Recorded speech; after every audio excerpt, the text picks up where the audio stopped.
Voilà, une fois de plus, Simplice Mabia, la Simplice Best TV, aujourd'hui pour vous parler de la vie du couple aux États-Unis. Je vais ici dans cette vidéo parler en français et je pourrai conclure en anglais ou en lingala selon que l'inspiration va nous conduire. Ici, je vais parler de notre vie, nous qui vivons à l'étranger, comment est-ce que nous vivons en couple. Et lorsque vous qui êtes en Afrique, vous êtes en train de venir, comment est-ce que vous devez vous comporter pour nous rendre tous la tâche facile. La vie du couple. Aux États-Unis comme à l'étranger, la vie n'est pas facile. La vie est très difficile et il y a beaucoup de choses qui se passent, qui sont correctes, mais aussi qui sont incorrectes. Mais nous avons une vie ou une mode de vie qu'on a adopté pour rendre toutes ces histoires-là faciles. Il se peut que votre frère, que vous connaissiez très méchant, ne soit pas à mesure de crier sur sa femme. Il se peut que votre sœur que vous aviez connue en Afrique, très méchante, n'arrive pas à être méchante vers son homme. Il se peut qu'un caractère que vous aviez connu de votre frère, de votre cousin, de votre oncle en Afrique, mais il n'arrive pas à les manifester à l'étranger chez sa femme ou chez ses enfants. C'est parce que le mode de vie et la vie du couple aux États-Unis est tellement difficile. Il se peut que vous aviez connu une personne qui parlait de sa vie, mais après qu'il soit marié à l'étranger, il n'arrive plus à parler de sa vie. Il y a d'autres réalités qu'on va essayer de vous étaler dans cette vidéo. La vie du couple aux États-Unis, ce n'est pas une vie facile.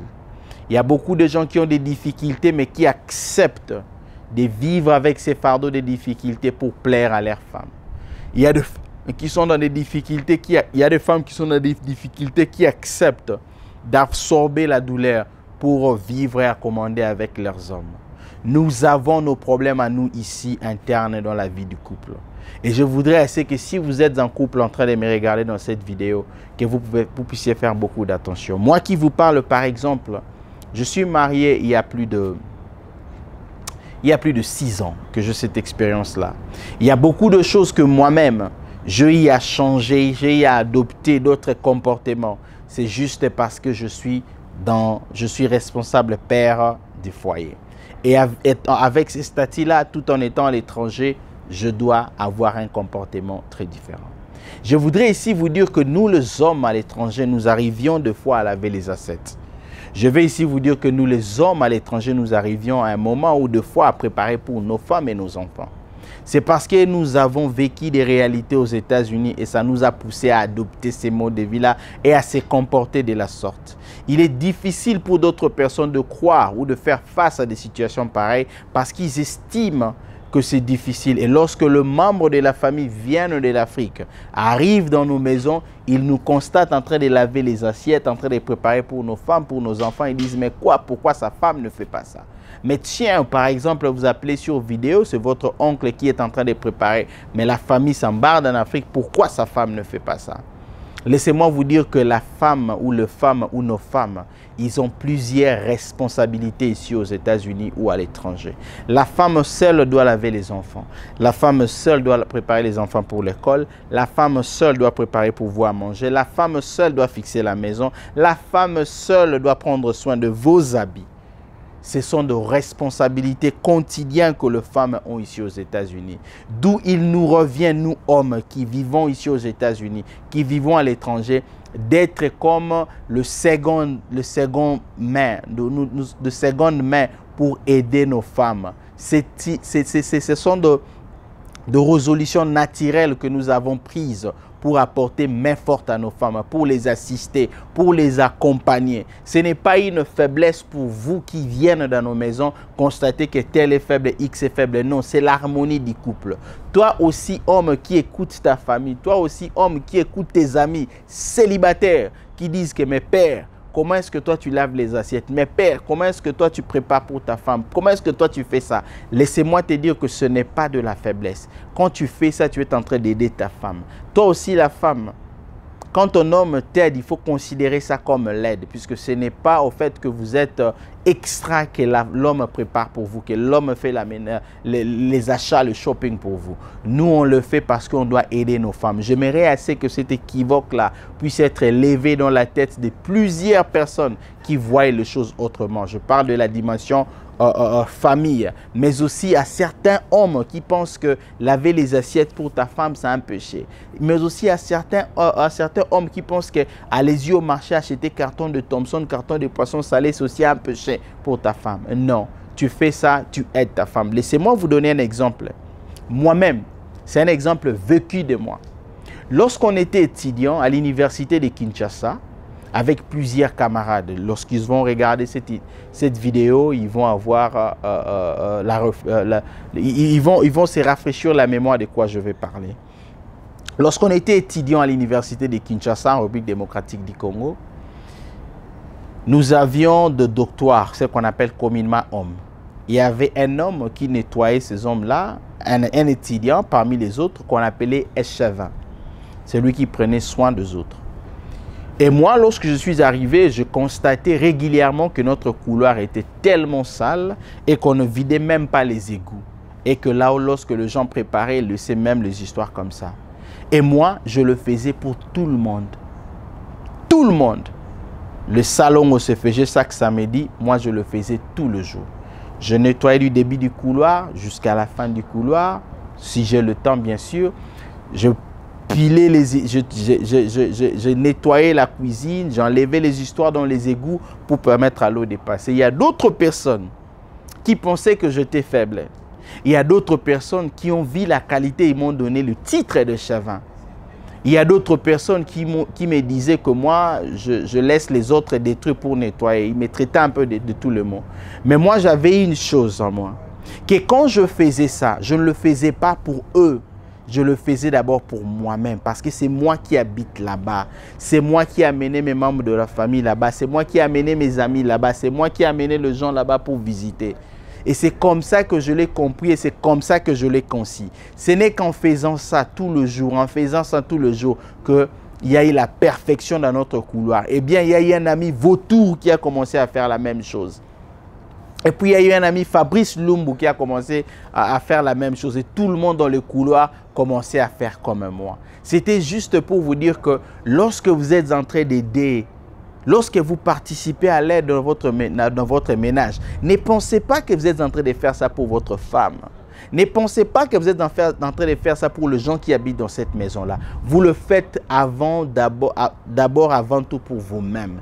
Parce que si tout va bien chez vous, tout va bien marcher chez les autres. Si toi-même, tu n'es pas dans un endroit qui est propre, tu risques aussi de tomber malade. Donc, je vais ici motiver nous les hommes. Toi qui as ta femme, qui est enceinte, qui a accouché, qui a 2 enfants, ne laissez pas la responsabilité à ta femme. Quand tu es à la maison, l'homme a pris le travail, nettoie les assiettes.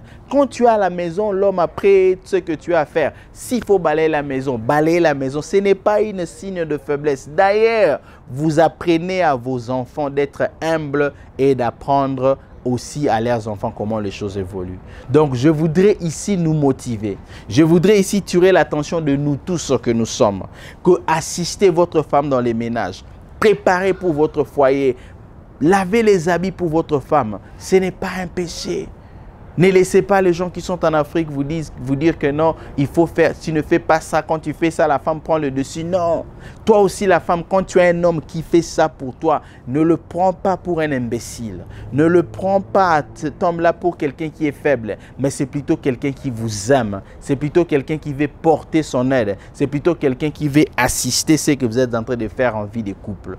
Donc, cette vidéo, je le conçois pour motiver à nous, moi-même je le fais, qui nettoie déjà après qu'on ait mangé, qui arrange les histoires 2 fois à la maison. Je ne le fais pas régulièrement, ma femme fait tout, mais 2 fois quand je suis à la maison, je peux. Même une fois, même à l'occasion des 8 mars, aider nos femmes à évoluer. Nos femmes ont des difficultés, ils viennent au travail, à peine elles viennent au travail, elles doivent prêter les enfants, à peine elle est en train de dormir, elle doit se réveiller les matins, elle doit laver les habits, elle doit faire ça. Et nous sommes là en train d'observer tout en estimant que tout est dans les bons, tout, c'est comme ça que cela doit se passer. Je voudrais ici que vous puissiez savoir que ce n'est pas comme ça que les choses devraient se passer. Prenons soin de nos femmes.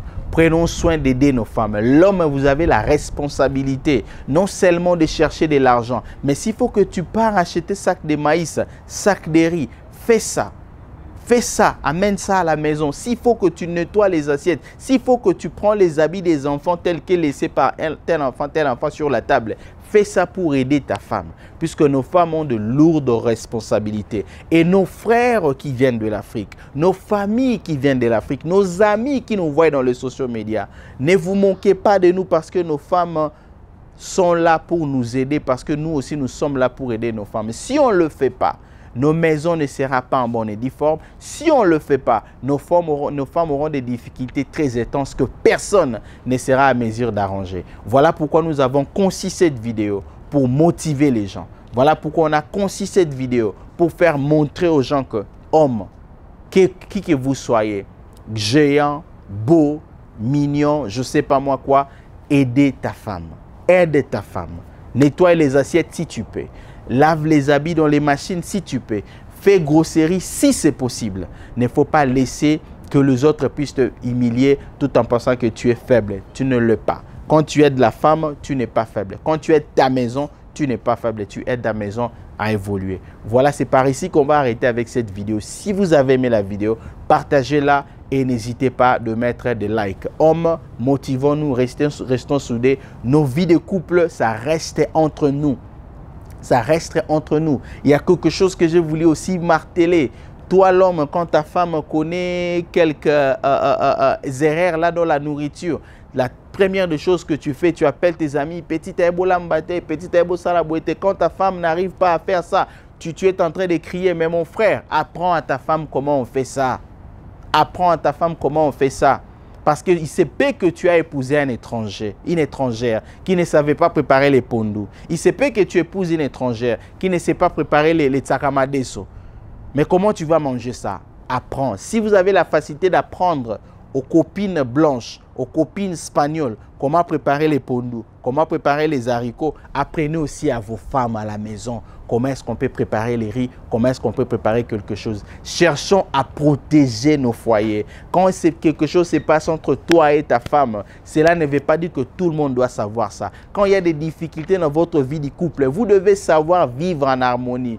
Laissez-moi vous dire que toute forme de méchanceté que vous présentez, toute forme de colère que vous présentez affecte non seulement votre femme, affecte vos enfants immédiatement et ça va vous affecter dans les jours à venir.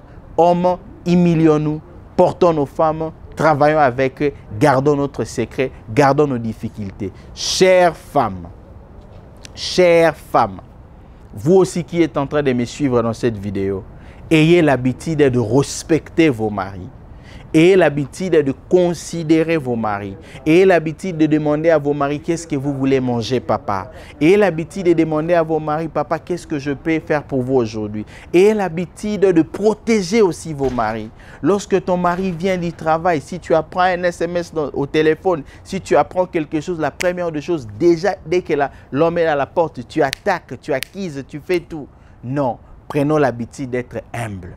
Même si vous voyez une situation qui dérange, restez calme, appelez votre femme, appelez votre homme, parlez avec douceur. Ça ne sert à rien d'aller rencontrer à votre ami le bêtise ou les erreurs de votre homme. Parce que vous savez quoi?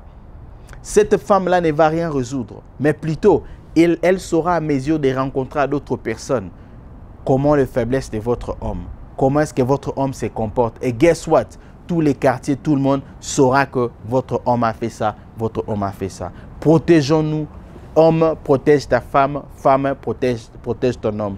Nous, les hommes, nous devons protéger nos femmes et toute la famille. Mais aussi, vous, les mamans, vous devez nous protéger pour avoir l'harmonie. Ne laissez pas le membre de la famille qui vient de gauche à droite vous perturber. Parce que lorsqu'il vous perturbe, vous perdez contrôle et vous risquerez de donner un divorce prématuré, afin de ne pas permettre à vos enfants d'avoir une très bonne éducation. Si cette vidéo vous a plu, partagez-la. Si vous avez pensé, ou si vous pensez que cette vidéo est très bien pour les autres, partagez-la, mettez des likes. On va vous revoir dans la prochaine édition. Merci pour avoir été branché sur Simplicity Best TV. On se revoit à la prochaine édition. Merci.